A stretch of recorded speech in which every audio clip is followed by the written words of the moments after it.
Welcome to another episode of the Spoon Mob Podcast. This week on the mini update episode, I am joined by Sommelier Lauren Gay once again. She's been on this podcast before. She is the wine director over at Sueño and Tender Mercy. She's also the GM over at Sueño, which if you haven't been, they're in Dayton, Ohio. Tender Mercy is underneath Sueño, so it's like this underground cocktail bar. And then Sueño is kind of the Mexican restaurant right downtown in Dayton, a couple streets down from Jollity, which is another Dayton restaurant that we've had on the podcast. And we've had Jorge Guzman, who's the chef over at Sueño, on the podcast too as well. So if you're unfamiliar with Sueño, what they got going on the food side of things, make sure to check out that episode. But Lauren covers kind of all the wine program and everything that they going on that side. The reason we have Lauren back on is because she's getting ready to open her own wine bar called Joui, which will be opening in Dayton sometime this spring, summer. They're kind of going through construction and then they get permits and then they got to go through more construction and they got to get permits for other stuff. So they're working their way towards it, and she's got everything kind of all in place and everything. And Lauren's one of our favorite sommeliers. You know, we've had a bunch on the podcast. They're all awesome, but Lauren just kind of approaches the wine industry a little bit differently, I feel like, than other sommeliers that we've had on, just based on her life experience and everything and what she's kind of focused on. She's not locked into one kind of wine. Like, she definitely gravitates towards female producers and female, run wineries and stuff like that. But she's not exclusive to that. She's not exclusive to natural wine. She's kind of like whatever you like and whatever's great and delicious. Like, that's kind of what she's all about. So it's a definitely, a different way of looking at it, where I feel like everybody has that one region. And it's a question we ask a bunch of sommeliers when they come on the podcast, but what's that one region that really like sucked you in? And I feel like for Lauren, like, she doesn't really have that, and that's perfectly okay. And that just means that there's different ways to approaching the wine world and how you wind up getting into it too as well. So you can follow her on Instagram. She's still over at Sueño and Tender Mercy as she's working on opening up her wine shop. You can follow her at Lauren, and it's L and like 12 A's and then UREN. It's very unique. Can't miss it. Follow her there. You can also follow her wine shop. They have an Instagram account set up. It's at Joui Wine. So JOUIWINE. It's all one word. And also follow Sueño at Sueño DYT and at Tender Mercy DYT too as well. You can follow us at Spoon Mob. Check out our website, spoonmob.com, for links to the episodes, updates on all our guests after they've come on, before they've returned. We keep them all kind of in order as they've come out, so you can hit the drop down. Everybody's up there. Different food photos, wine photos, all that stuff is up there too as well. You can write in questions, comments, feedback too as well, either through the contact portal or directly to us. spoonmob@yahoo.com is our email. We'll get pretty much right back to you within a day or so. And then make sure to follow, subscribe to the podcast, whatever platform you use. All our new episodes with new guests drop on Thursdays, 1 a.m. And then the mini update episodes drop Tuesdays at 1 a.m. whenever we have one recorded, and we kind of push it out right away. So it's a little bit more sporadic and free flowing. Without any further delay, here's the mini update with sommelier and future wine shop owner Lauren Gay of Joui in Dayton, Ohio. Since the last time you were on the podcast, it was announced maybe like a month or so ago, not that long ago, that you're going to be opening your own wine shop in Dayton sometime this late spring, summer, somewhere in there. How did that materialize? Because I know last time, you mentioned that it was a possibility doing something with the Sueño ownership or whatever. How'd this all come together for you? It's been a long time coming. It's been something that I've been thinking about for a long time. I think it's probably one of the reasons I moved back to Dayton a number of years ago. It's an emerging market, and there's a lot more opportunity to do something like this. So I've been casually looking for locations for about 4 or 5 years. Probably looked at least 24 different locations all around downtown and some of the neighboring kind of neighborhoods, I guess. And most of them were just garbage. Honestly, I think I was kind of waiting for the right spot. The place that I signed my lease for, I walked in and it was like 2 seconds. And I was like, yes, this is it. All of the things that I wanted in a shop: high ceilings, lots of natural light, kind of a historic feel. Everything was so perfect, except for the fact that it was about twice as big as I originally wanted. So the original intent was just for it to be a wine retail shop. And there's so much space that I knew I had to do something else. So there is going to be a bar. There will be on-premise, wine tastings and a full liquor license, hopefully. So you can do cocktails and small bar bites, things like that. So it quickly became a much larger undertaking than I originally intended. But I'm very grateful for the whole experience, and I think the location is so perfect. So yeah, it's just kind of been snowballing from there. And I believe that I viewed the property in August, and I signed the lease officially in October. And then it's just been planning stages from then. I know wine. I know literally nothing about starting a business. I can run a business, but the whole starting the business from literal scratch has been crazy. The location hasn't been inhabited for a number of years, and there's nothing there. There's not electric, plumbing, nothing like that. So we are literally starting with a blank canvas. All the other spaces that you looked at prior, they just didn't have something, not enough natural light, or rent was too high, wrong location, or needed a bunch of work, to rehab or something like that. That's pretty accurate. I would say most of the places that I saw were in pretty bad shape. This one, there isn't anything there, but at least I'm not cleaning up decades of rat's nests and, broken windows and water damage and things like that. There's one place in my neighborhood just down the street from me that I looked at that was a former pizza place, and it hasn't been occupied for a number of years. And you walk in and it's so strange. It's very preserved in time. They literally have pizza boxes that have been constructed that are stacked on the shelves still. And the upstairs, the realtor pitched it as, oh, there's an opportunity here to create two apartments and on the second floor. Maybe if you put like 20K into renovations, then you can flip that and you walk upstairs and there's no plumbing, there's no electric, there's no windows on half the windows, there's no floors. We're literally walking on floor joists, stepping over bird poop. And I thought to myself, 20K to literally build out these entire apartments. No, this is going to take several $100,000 just to get it to a place where we can then start constructing what we need to do. So there's a lot of properties like that where if I had a lot of money and free time and experience and know-how, then it could have been a fun project. But this is my first go around. I don't know what I'm doing. I needed something that was a little bit easier to manage from the outset. Realtors do like to undersell stuff. I remember when we were looking at places, and there was one place and our realtor, we were trying to figure out, envisioning, where you'd even put the TV on the wall. You didn't have a whole lot of wall space. So you have to have this kind of narrow point where you can anchor it. And like the thermostat was in the way in this one place. It's like, oh yeah, you could just move that. I'm like, that's not just an easy thing to move. You got to get an electrician. You got to move it to a different wall. Like, I'm like, that's not just like, I can move that in an afternoon. Like, it's a little bit more than that. There's this joke in Kimmy Schmidt, the show, where they're viewing apartments, and one of the characters asks a question, where's the bathroom? And the realtor goes, where isn't the bathroom? And sometimes it did feel very much like that. So how'd you come up with the name for it? Is it, if I'm saying this right, Joui? Yeah, that's perfect. Wow, very impressed.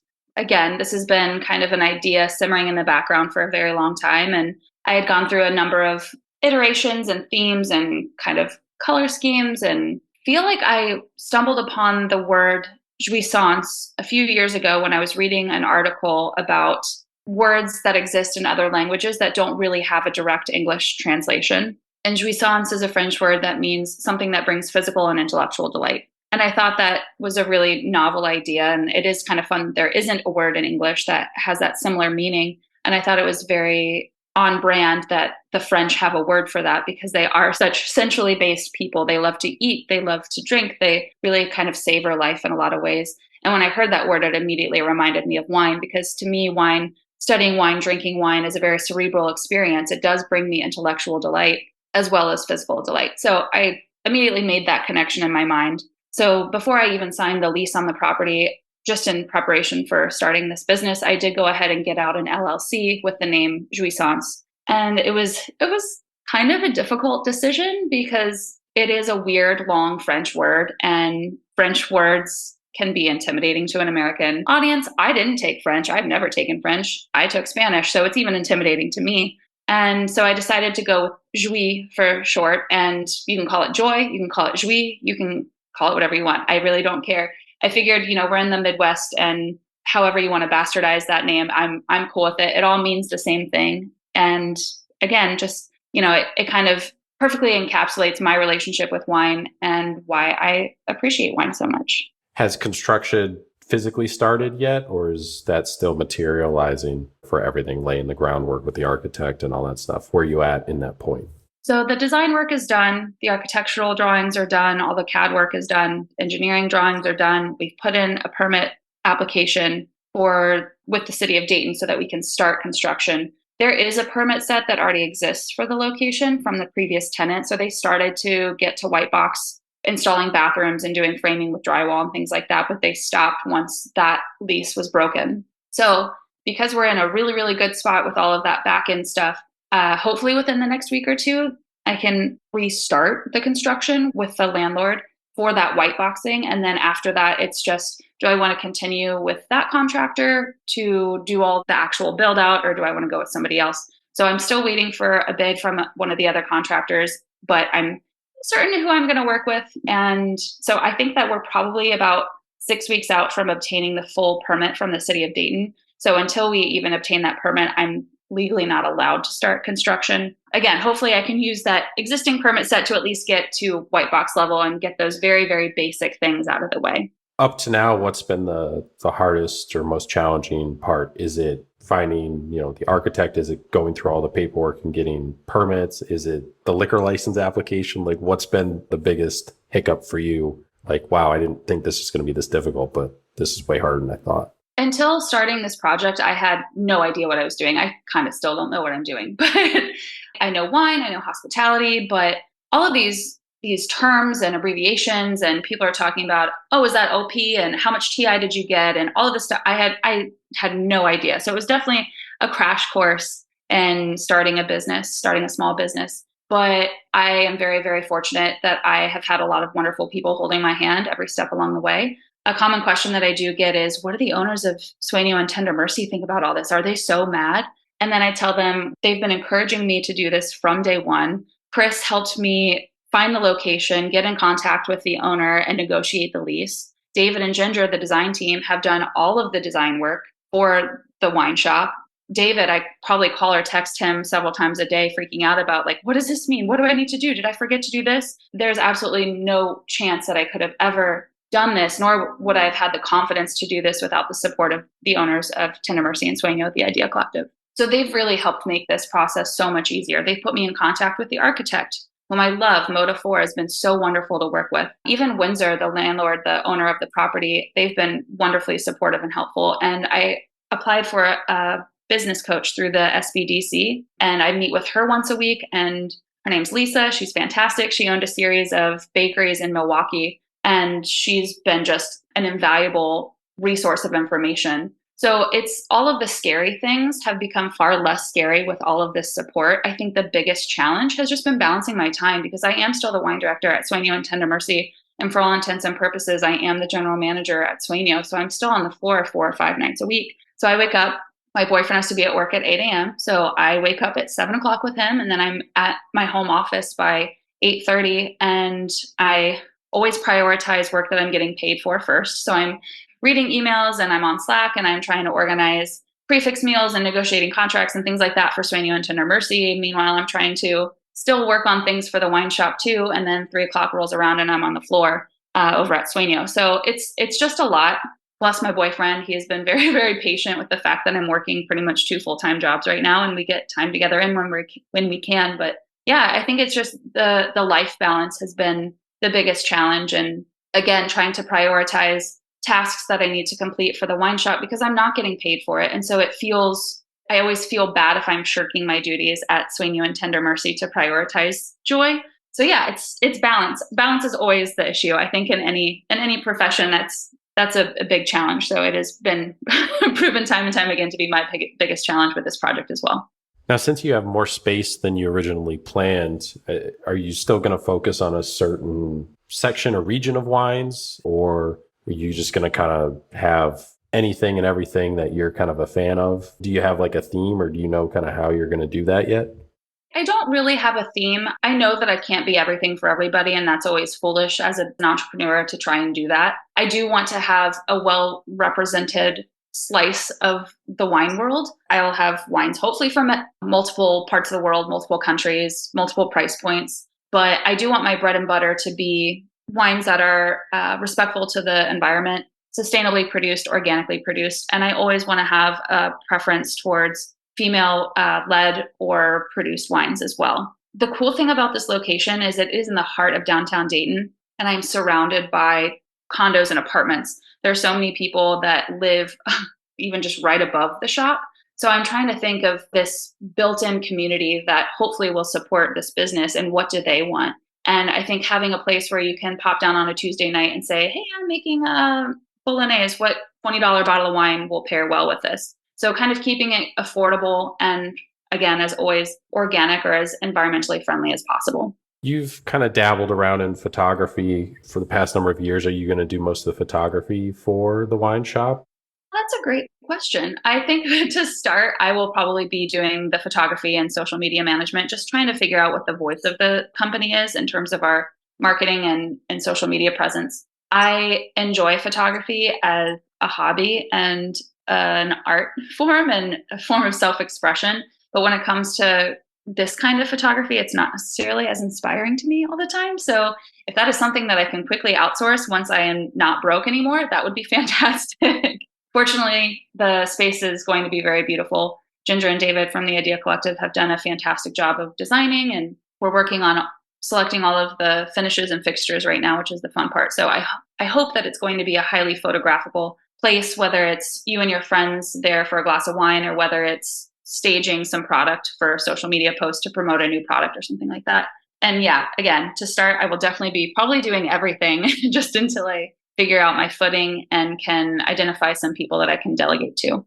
Grand vision, when you finally get open, what all do you think you're going to incorporate? Are you going to have collaborations with different local chefs, or are you going to do a wine club, online ordering, online shipping? Have you thought about any of that stuff? Definitely the former, but not the latter. Online and shipping is just a whole beast that I'm not interested in getting into.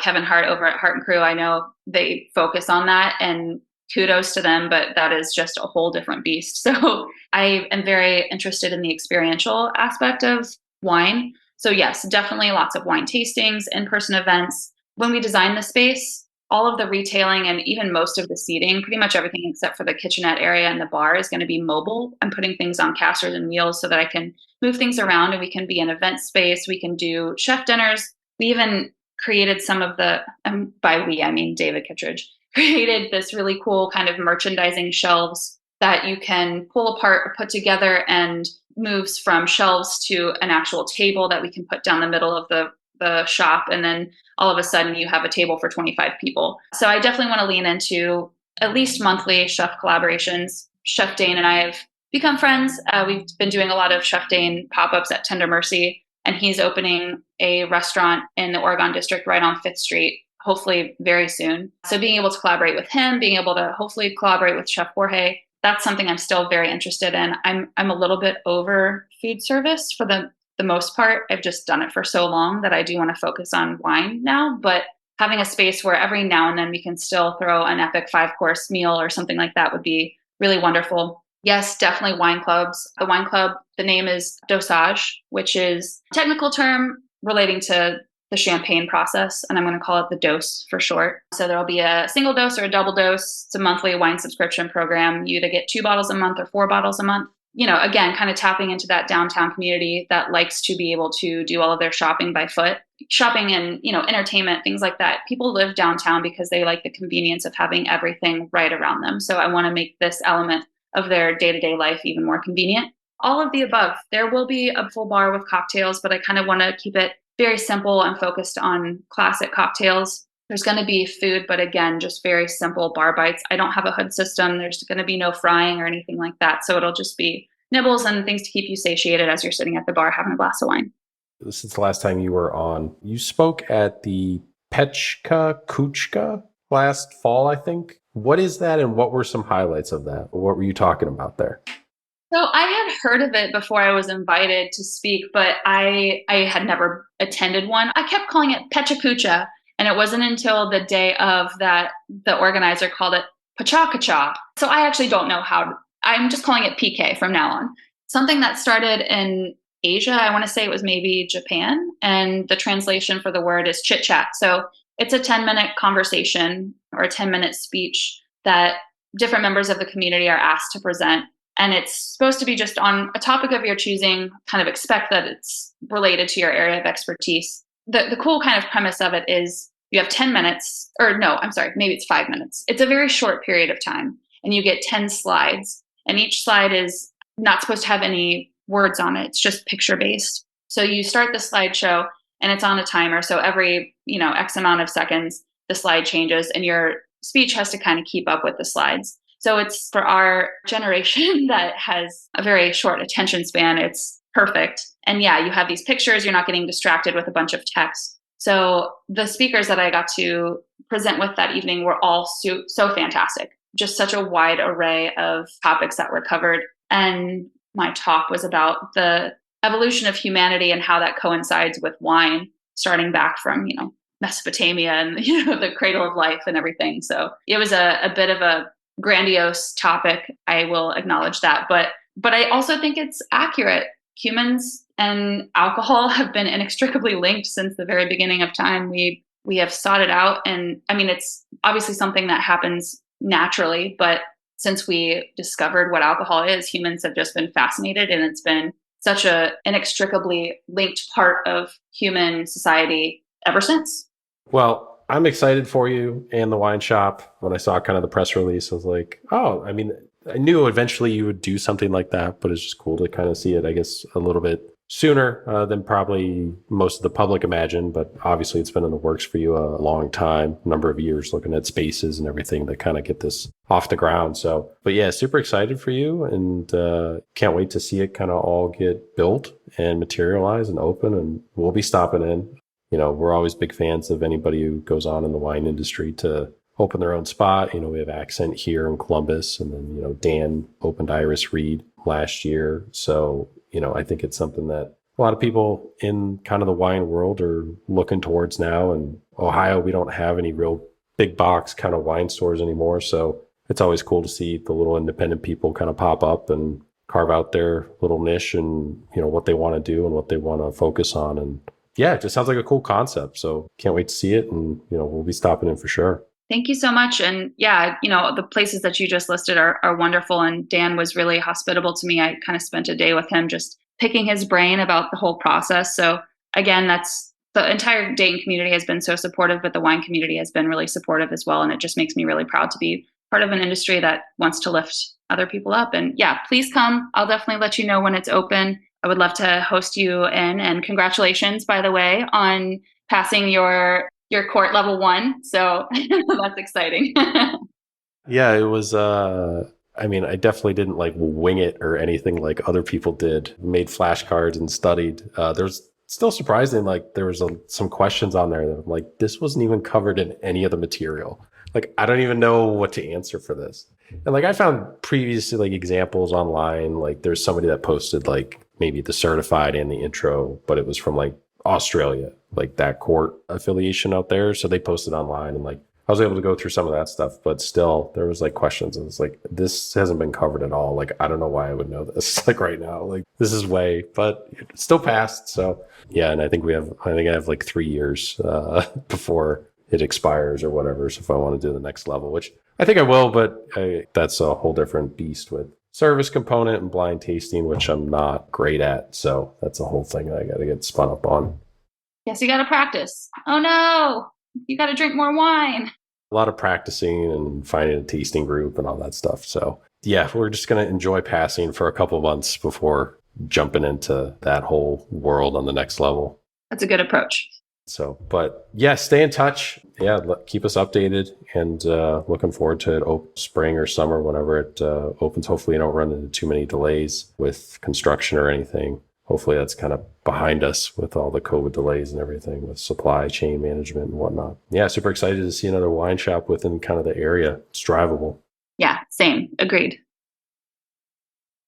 As always, a big thanks again to Lauren for taking some time out of her day and jumping back on the podcast, returning to talk about Joui and where she's at, and look forward to the wine shop opening. I think it's going to be super unique. It's going to be super interesting, and kind of can't wait to see it fully come to fruition and everything that she's got kind of envisioned for it, and just realizing that and putting it out there. So again, it should open sometime kind of spring, summer. It just depends on if there's any construction delays and permitting and stuff like that. As she mentioned, a lot of the stuff is already in place. It's just tedious going through the process. one step forward, stop, another step forward, stop, another step forward. So that's just kind of the way it is in the construction world these days. So, but spring, summer is when it should be opening, and looking forward to that finally getting up and running, and her kind of being able to run a wine shop and do everything that she wants to do in that wine world. So again, you can follow her on Instagram. It's at Lauren. It's just got 12 A's in between the L and the U. Pretty easy to find. Also follow the wine shop at Joui Wine.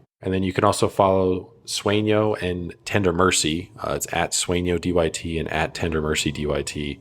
Those are the two properties that she's running the wine programs at currently. She has been for a couple of years now. I think they've been open for almost 2 years. Maybe it's a little bit longer than that. She'll be there until the wine shop officially opens, so you can stop in and see what she's got on the wine list and what she's doing. You might even see her on the floor.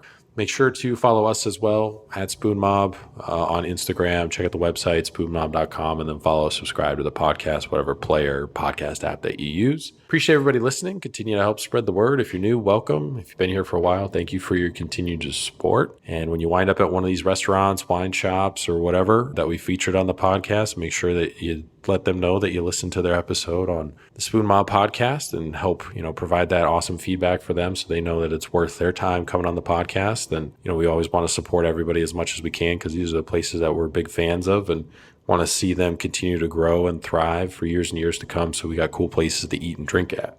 That is it for this week's mini update episode. We'll have one not next week, but the week after. New episodes drop on Thursdays every week, 1 a.m. We'll talk to you guys in a couple days on Thursday.